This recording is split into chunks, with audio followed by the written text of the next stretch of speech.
Dr Kyle Hoath is the Australian Medical Association president. Joining me on the program, I wanted to talk about the dangers of vaping. Dr Kyle, I appreciate your time. Thank you. Nice to join you. You mentioned band names, and I'm trying to imagine the Eagles doing a cover of Manic Monday now. The Eagles? Yeah, it would have a great lead guitar solo in it. That's what it would have. Wouldn't it? Yeah, and it would take you to some sort of dusty hotel. Kyle, probably the misconception about vapes started very early.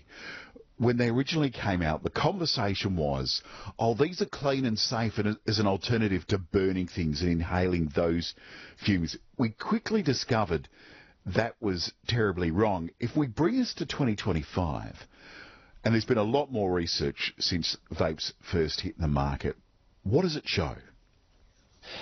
Yeah, look, I mean, that we were sold a lie, and we sort of knew that from the outset, but it's nice to see the public sentiment catch up, and it's really encouraging to see these drops. And I know you mentioned it's only maybe a small drop in some populations, but in others it's quite large. I think in adult populations, seeing half the number of people now vaping that were before, so it is having that desired impact, which we're excited for. But you know, vaping is not harmless. I mean, nicotine is incredibly addictive, and this has been a very clever way for big tobacco companies to hook our young kids on nicotine once again, using bright colours and fancy flavours. It's not safer. It's just another way of getting our kids hooked.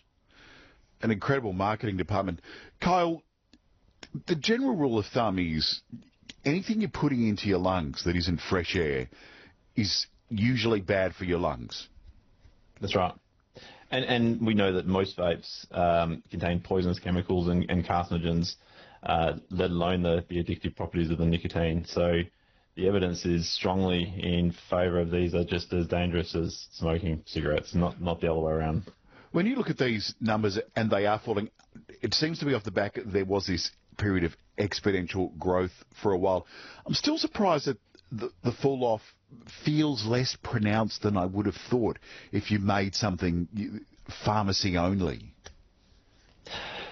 Yeah, look, and we pushed and continue to take a stance around a total ban, but this as a middle ground, as a stance that has seen these kind of reductions is a good start. And I think we need to always be positive about the positive impact we have with these kind of initiatives. So we need to remain vigilant. I don't think that it's over. I don't think we will see the problem disappear if we take our eye off the ball. So we need to keep that education with our kids, and we need to continue some strong enforcement around how vaping is regulated to keep that risk to our kids and our health under control. Final question, Kyle. As president of the AMA, I don't know whether you've noticed, but there's been an increase in advertisement for, I don't know whether they're legal or illegal, but cigarettes and vaping nicotine products on social media, specifically targeting this age group. Is there more work for the government and authorities to do in this area to really knuckle down on this? Yeah, absolutely, particularly in that advertising space. I mean, we have similar controls around tobacco and alcohol as well, and we can't just allow them to slip into a sphere that is a little bit more difficult to regulate and say it's too hard. So yeah, no, I think anything we can do to crack down on the pushing of lies or the false advertising in these sort of social media realms is important for us to regulate. I mean, it's hard, but it doesn't mean it's not worth doing. Yeah, it'd be interesting to see how the government goes about that. Dr Kyle Hoath, thank you very much, and you've now left me with imagining what the Eagles doing Manic Monday will sound like, and I will remember you for a long time for that reason alone. Take care, Paul. Thank you, Kyle. You too.